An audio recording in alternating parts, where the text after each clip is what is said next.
Wait, why are you here? We have to do a shop walk around right now. All right, let's get into it. Hey everyone, Blake here at C&S Corvettes. It is November 20th, 2025. It's a little balmy out for November, but we're here to do a shop walk around, so let's get to it. This is, of course, our 2003 Z06. It has a Texas Speed motor in it. This car is going to be going up for sale, but it's low mileage, beautiful car, runs like a scalded dog, and yeah, it's good stuff.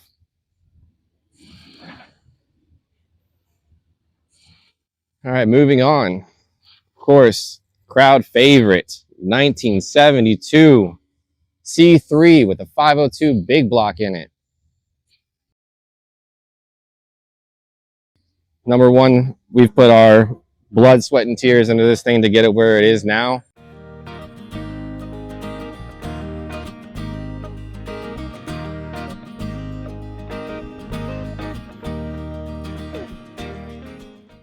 This, of course, is the 502. Has headers, but also has AC, and everything works as it should. Down to the wiper door, still doing the same exact function as it did when it came off the assembly floor. All right, moving on. Under the cover here, we have Steve's 2012 Grand Sport. We're still sorting out the curtain that controls the AC in this. Finding one of those replacement curtains is very difficult. You're pretty much buying a used one out of another vehicle. But we're trying to get all our ducks in a row before we put it back together so we don't have to go and rip the entire dash out and the evaporator core box back out. So of course here, for those of you who watched before, you know that this is Steve's personal track car, a 2002 Z06. He had it out to Sebring recently. Everything did what it was supposed to. The car performed as it was supposed to.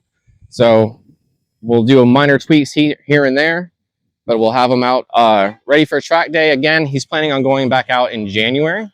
So if any of you folks are interested in that, stay tuned and we'll keep you updated on the next time he's going to go out to the track. So some of you all might know my abomination. I haven't had much time to really put my heart and soul into it, but I got it back running. I've been driving it here and there to and from my house, doing some lunchtime runs, still trying to iron out everything. But yeah, it's my project that's going to be a project that's still going to be a project, because once you start adding a lot of different parts to these cars, they don't always want to coincide. So you'll have some tweaking here and there, but when it's done, it's going to be a beast. All right. The big job in-house this week is the C7 Corvette. This is a very nice customer who brings her car to us for all her service work. We actually, earlier this year, did an evaporator core on this car as well. It was leaking pretty strong. That car had no AC at all because the evaporator core was leaking so bad. Tony will post a couple pics here and there of the evaporator core to show you how bad it was leaking, the extent of what you have to do to actually get to the evaporator core and replacement and things like that. It's not an easy job, very, very big job. C7 owners, keep your eyes out because the evaporator core is a very, very serious job. I'm sure this looks like a very, very serious job, but this is actually our bread and butter. So after the evaporator core was done and the customer was all happy, we advised her that we did hear some torque tube sounds, as most C5, C6, and C7s do. So she's back in to have her torque tube rebuilt. This is the extent of taking the torque tube out of the vehicle. Transaxle has to come out to access the torque tube to be able to take the torque tube off of the vehicle and rebuild it. This one is freshly rebuilt by Nick, and it is smooth as butter. So we'll be getting this car put back together and returned to her by the end of the week so she can have a nice, beautiful driving C7 Corvette. For those of you wondering what we were talking about with Steve's 2012 AC curtain that goes in the evaporator core box, this is what happens. This is not supposed to look like this. Obviously, it's got all tangled up, ripped itself. Obviously not the greatest design by GM, but yeah, this is what you have to do to make your AC work. When this goes bad, your AC will blow warmer and it will blow out all of the vents, because this is what controls temperature and direction in a C6.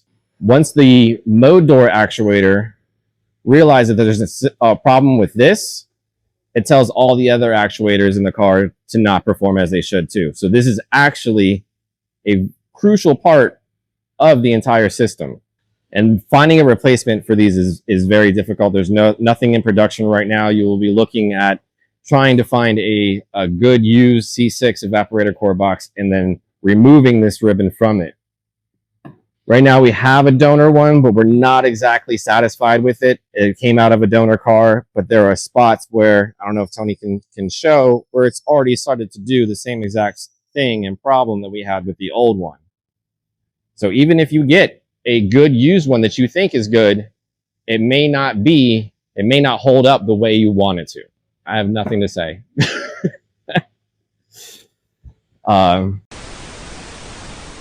This is an issue for C6s. Our parts manager, Chris, gets called a lot about having these ribbons in stock. We don't have these ribbons in stock. Again, they're very hard to get. You'll end up buying a whole air box.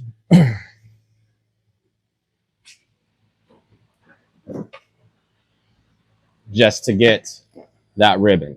So if you need to replace that ribbon, you're buying this whole assembly. It's expensive, and really the only thing you need out of it is the ribbon inside. So it's a little ridiculous, but of course we all love these cars and we want them to work exactly how they were designed from the GM plant. Get a picture of all these guys. Like, they all scatter like freaking bugs, bro.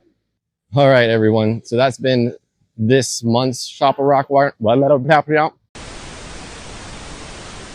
That has been another episode of C&S Shop Walk Around.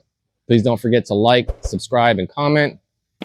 Tony's been drilling me to get this done, so we finally had time to get it done. Sorry for the delay on any of the shop walk-arounds. I'll try to be more regular, and plus I'll have Tony nagging me all the time. So that's it. This has been another episode of C&S's Shop Walk Around. Thank you and have a good one.